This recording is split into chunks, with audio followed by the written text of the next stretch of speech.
என் அன்பு சகோதரனே, என் அன்பு சகோதரியே, இந்த இரவின் தனிமையில் அல்லது உங்கள் வேலைகளுக்கு நடுவே இந்த குரல் உங்களை தேடி வந்திருக்கிறது என்றால் இது தற்செயலானது அல்ல. இன்று உங்கள் மனநிலை எப்படி இருக்கிறது? சொல்ல முடியாத ஒரு பாரம் நெஞ்சை அழுத்துகிறதா? எவ்வளவு ஓடினாலும் ஒரே இடத்தில் இருப்பது போன்ற சலிப்பு தட்டுகிறதா? உங்களை சுற்றி இருப்பவர்கள் எல்லாம் முன்னேறிச் செல்லும் போது நீங்கள் மட்டும் ஏன் இன்னும் வாழ்க்கையோடு போராடிக் கொண்டிருக்கிறீர்கள் என்ற ஆதங்கம் இருக்கிறதா? வெற்றி கிடைத்தால் நிம்மதி போய்விடுகிறது. நிம்மதியை தேடினால் வளர்ச்சி நின்று விடுகிறது. இது என்ன வாழ்க்கை? இந்த குழப்பம் உங்களுக்கு இருந்தால் இந்த கதை உங்களுக்காகவே எழுதப்பட்டது. இதை ஒரு கதையாக கேட்காதீர்கள். உங்கள் அருகில் அந்த சிவபெருமானே அமர்ந்து உங்கள் சோர்ந்த தோள்களை தொட்டு ஆறுதலாக சொல்வதாக நினைத்து கேளுங்கள். வாருங்கள், அந்த புனிதமான பயணத்திற்குள் செல்வோம். நகரத்தின் பரபரப்பான சாலை அது. வாகனங்களின் இரைச்சல் காதை பிளந்து கொண்டிருந்தது. அந்த நெரிசலுக்கு நடுவே தனது பழைய இருசக்கர வாகனத்தை நம்பிக்கையோடு உதைத்துக் கொண்டிருந்தான் ரகுராமன். அவனுக்கு வயது 40 தாண்டிவிட்டது. ஆனால் அவனது முகத்தை பார்த்தால் 50 வயது முதியவனைப் போல தோற்றமளித்தான். நரைக்கத் தொடங்கிய தலைமுடி, நெற்றியில் எப்போதும் அழியாத கவலை ரேகைகள், கண்களுக்கு கீழே கருவளையம். அவன் ஒரு நடுத்தர வர்க்க குடும்பத்தின் ஆணிவேர். ஆனால் அந்த வேர் இப்போது கொஞ்சம் கொஞ்சமாக மக்கிப் போய்க் கொண்டிருந்தது யாருக்கும் தெரியவில்லை. ரகுராமன் ஒரு தனியார் நிறுவனத்தில் கணக்காளராக வேலை பார்த்து வந்தான். அவன் வாழ்க்கை என்பது ஒரு மெல்லிய நூலில் நடக்கும் சர்க்கஸ் வித்தை போன்றது. மாதம் பிறந்தால் போதும் அவன் முகத்தில் இருந்த சிரிப்பு காணாமல் போய்விடும். வீட்டு வாடகை, மளிகை கடை பாக்கி, பிள்ளைகளின் பள்ளி கட்டணம், வயதான அம்மாவின் மருத்துவ செலவு, மின்சார கட்டணம் என்று அந்த பட்டியல் நீண்டு கொண்டே போகும். அவன் இரவும் பகலும் உழைத்து சம்பாதிக்கும் பணம் அவன் கையை தொடுவதற்கு முன்பே கரைந்துவிடும். அவனுக்கென்று அவன் எதையும் வாங்கிக் கொண்டு பல வருடங்கள் ஆகிவிட்டன. அவனது சட்டைப்பையில் எப்போதும் சில சில்லறைகள் மட்டுமே மிச்சம் இருக்கும். அவன் ஒரு குடும்ப தலைவன் மட்டுமல்ல, அவன் ஒரு சுமைதாங்கி.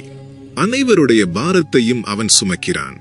ஆனால் அவன் பாரத்தை சுமக்கத்தான் அங்கே ஆள் இல்லை. அன்று மாலை நேரம் அலுவலகத்தில் மேலதிகாரி ரகுராமனை அழைத்தார். ரகுராமன் உள்ளே சென்றதும் ஒரு காகிதத்தை அவன் கையில் திணித்தார். அது ஒரு பணி நீக்க அறிவிப்பு. நிறுவனம் நஷ்டத்தில் இயங்குகிறது ரகுராமா. எங்களால் இனி உனக்கு சம்பளம் தர முடியாது. வேறு வேலை தேடிக்கொள் என்று இரக்கமே இல்லாமல் சொல்லிவிட்டார். ரகுராமனுக்கு தலை சுற்றியது. பூமி பிளந்து உள்ளே இழுப்பது போல இருந்தது. 15 வருட உழைப்பு, விடுமுறை எடுக்காமல் பண்டிகை நாட்களிலும் வேலை செய்த உழைப்பு, அத்தனையும் ஒரே நிமிடத்தில் தூக்கி எறியப்பட்டுவிட்டது. அவன் எவ்வளவோ கெஞ்சி பார்த்தான். ஐயா, எனக்கு 2 பிள்ளைகள். அவர்களை படிக்க வைக்க வேண்டும். என் அம்மா படுத்த படுக்கையாக இருக்கிறார். தயவு செய்து என்னை விரட்டாதீர்கள் என்று கதறினான். ஆனால் அந்த கல் நெஞ்சம் கரையவில்லை. கனத்த இதயத்தோடு அலுவலகத்தை விட்டு வெளியே வந்தான். வானம் இருண்டு இருந்தது. மழை தூரத் தொடங்கியது. அவனது பழைய வண்டியை எடுத்துக்கொண்டு வீட்டை நோக்கி நகர்ந்தான். வழியில் ஒரு பேக்கரியை பார்த்தான். அவனது இளைய மகள், அப்பா, வரும்போது எனக்கு கேக் வாங்கி வாருங்கள் என்று காலையில் ஆசையாக கேட்டது நினைவுக்கு வந்தது. அவன் பாக்கெட்டில் கையை விட்டான். வெறும் 20 ரூபாய் தான் இருந்தது. அந்த பணத்திற்கு கேக் வராது என்று அவனுக்கு தெரியும். ஒரு தந்தையாக தோற்றுவிட்ட குற்ற உணர்ச்சி அவன் தொண்டையை அடைத்தது. வெறும் கையோடு வீட்டிற்கு சென்றான். வீட்டிற்குள் நுழைந்ததும் அவன் மனைவி அழுது கொண்டே ஓடி வந்தாள். என்னங்க, வீட்டு உரிமையாளர் வந்திருந்தார். 2 மாத வாடகை பாக்கி இருக்கிறது. நாளைக்குள் பணத்தை கொடுக்கவில்லை என்றால் வீட்டை காலி செய்ய சொல்கிறார். நாம் எங்கே போவது என்று கேட்டாள். ரகுராமன் பதில் சொல்ல முடியாமல் நின்றான். ஏற்கனவே வேலை போய்விட்டது என்ற செய்தியை சொன்னால் அவள் தாங்க மாட்டாள் என்று அவனுக்கு தெரியும். அதை தனக்குள்ளேயே விழுங்கிக் கொண்டான். உள்ளே அறையில் அவனது அம்மா இருமிக் கொண்டிருந்தார். பிள்ளைகள் அப்பா என்ன வாங்கி வந்திருக்கிறார் என்ற ஆவலோடு எட்டி பார்த்தார்கள். அவன் வெறும் கையோடு நிற்பதை பார்த்து ஏமாற்றத்துடன் உள்ளே சென்றார்கள். அந்த நொடி ரகுராமன் செத்துவிடலாம் என்று நினைத்தான். அவமானம், இயலாமை, பயம், விரக்தி எல்லாம் சேர்ந்து அவன் கழுத்தை நெரித்தன. நான் ஏன் வாழ வேண்டும்? நான் வாழ்வதற்கு தகுதியற்றவன். என் குடும்பத்தை காப்பாற்ற முடியாத நான் ஒரு கோழை என்று அவன் மனம் அலறியது. அவனால் அந்த வீட்டில் இருக்க முடியவில்லை. மூச்சு திணறியது. வெளியே மழை இப்போது வலுத்திருந்தது. அவன் குடையை கூட எடுக்காமல் பைத்தியம் பிடித்தவனைப் போல மழையில் நனைந்து கொண்டே நடந்தான். அவன் கால்கள் எங்கே செல்கின்றன என்று அவனுக்கே தெரியவில்லை. அவன் அழுது கொண்டே நடந்தான். அவன் கண்ணீரை அந்த மழை மறைத்து கொண்டது. ஊருக்கு ஒதுக்குப்புறமாக இருந்த ஒரு பழமையான சிவன் கோயிலின் வாசலில் அவன் கால்கள் நின்றன. அது அவன் வழக்கமாக வரும் கோயில்தான். ஆனால் அவன் உள்ளே சென்று கும்பிட்டது கிடையாது. வாசலில் நின்று கோபுரத்தை பார்த்துவிட்டு போய்விடுவான். ஆனால் இன்று அவன் நேராக உள்ளே ஓடினான். மணி இரவு 10 தாண்டிவிட்டது. கோயில் நடை சாத்தப்பட்டிருந்தது. அந்த பெரிய மரக்கதவுகள் மூடப்பட்டிருந்தன. அதை பார்த்ததும் ரகுராமனுக்கு இன்னும் கோபம் வந்தது. கடவுளே, நீயுமா என் முகத்தை பார்க்க விரும்பவில்லை? நீயுமா எனக்கான கதவை மூடிவிட்டாய் என்று ஆவேசப்பட்டான். அந்த மூடிய கதவின் முன் கொட்டும் மழையில் சேரும் சகதியுமான தரையில் மண்டியிட்டு அமர்ந்தான். அவன் பொறுமை இழந்தான். சிவனே, மகாதேவா என்று வானத்தை பார்த்து கத்தினான். அவன் குரல் அந்த கோயில் மதில்களில் மோதி எதிரொலித்தது. என் வலி உனக்கு தெரியவில்லையா? என் கண்ணீர் உனக்கு பொய்யாக தெரிகிறதா? நான் யாரிடமும் திருடவில்லையே, யாரையும் ஏமாற்றவில்லையே. என் குடும்பத்திற்காகத்தானே என் வாழ்க்கையையே தியாகம் செய்தேன். என் ஆசைகளை கொன்றுதானே வாழ்ந்தேன். பிறகு ஏன் எனக்கு இந்த தண்டனை? என்னை சுற்றி இருப்பவர்கள், அயோக்கியத்தனம் செய்பவர்கள் எல்லாம் மாளிகையில் வாழ்கிறார்கள். நான் ஒருவேளை சோற்றுக்கு போராடுகிறேன். இதுதான் உன்னுடைய தர்மமா? நீ கல்லா, இல்லை கருணை இல்லாதவனா? என் பிள்ளைகள் முகத்தில் நான் எப்படி விழிப்பேன்? எனக்கு பயமாக இருக்கிறது சிவனே. என்னால் இந்த பாரத்தை சுமக்க முடியவில்லை. என்னை எடுத்துக்கொள், என்னை அழித்துவிடு என்று தரையில் தலையை மோதி கதறினான். ஆனால் வானம் இடிந்து கொட்டியதே தவிர அந்த கதவுகள் திறக்கவில்லை. இறைவன் மௌனமாகவே இருந்தான். அந்த மௌனம் ரகுராமனை இன்னும் காயப்படுத்தியது. அவன் சோர்ந்து போய் அந்த கோயில் படியிலேயே சுருண்டு படுத்தான். மழை நீர் அவன் மீது விழுந்து கொண்டே இருந்தது. குளிரில் அவன் உடல் நடுங்கியது. அப்போது இருட்டில் ஒரு உருவம் அவன் அருகில் வந்தது. ஒரு கிழிந்த போர்வை போர்த்திய ஒரு வயதான பெரியவர். அவர் முகம் சுருங்கி இருந்தது. கண்கள் மட்டும் அந்த இருட்டிலும் பிரகாசமாக தெரிந்தன.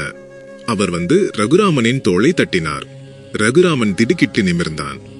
ஏன் அப்பா அழுகிறாய்? என்ன கஷ்டம் உனக்கு என்று அந்த குரல் கேட்டது. அந்த குரலில் ஒரு இனம் புரியாத அமைதி இருந்தது. ரகுராமன் விரக்தியாகச் சிரித்தான். என் கஷ்டம் உனக்கு புரியாது பெரியவரே. என் வாழ்க்கை முடிந்துவிட்டது. கடவுள் என்னை கைவிட்டு விட்டார். நான் அனாதையாக நிற்கிறேன் என்றான். அந்த பெரியவர் சிரித்தார். முடிந்து விட்டதா அல்லது இப்பதான் ஆரம்பிக்கிறதா என்று பார்ப்போம். சாவதற்கு முன் நான் சொல்லும் ஒரு விஷயத்தை கேள் என்றார். ரகுராமன் அவரை முறைத்தான். ஆனால் அவர் கண்களை பார்த்ததும் அவனால் மறுக்க முடியவில்லை. அந்த பெரியவர் ரகுராமன் அருகில் அமர்ந்தார். மகனே, நீ எப்போதாவது சீன மூங்கில் மரத்தை பற்றி கேள்விப்பட்டிருக்கிறாயா என்று கேட்டார். ரகுராமன் இல்லை என்று தலையசைத்தான். பெரியவர் தொடர்ந்தார். சீனாவில் ஒரு வகை மூங்கில் மரம் உண்டு. ஒரு விவசாயி அந்த மூங்கில் விதையை ஆசையாக நிலத்தில் விதைப்பார். முதல் வருடம் தினமும் தண்ணீர் ஊற்றுவார், உரம் போடுவார், வெயிலிலிருந்து பாதுகாப்பார். ஆனால் நிலத்தில் ஒரு சிறிய மாற்றம் கூட இருக்காது. விதை முளைக்கவே முளைக்காது. பார்ப்பவர்களுக்கு அது வெறும் வெற்று நிலமாகத்தான் தெரியும். இரண்டாம் வருடமும் விவசாயி விடாமுயற்சியோடு தண்ணீர் ஊற்றுவார். அப்போதும் விதை வெளியே வராது. மூன்றாம் வருடம், நான்காம் வருடம், இப்படியே 4 வருடங்கள் கடந்துவிடும். ஊர் மக்கள் எல்லாம் அந்த விவசாயியை பார்த்து பைத்தியக்காரன் என்று சிரிப்பார்கள்.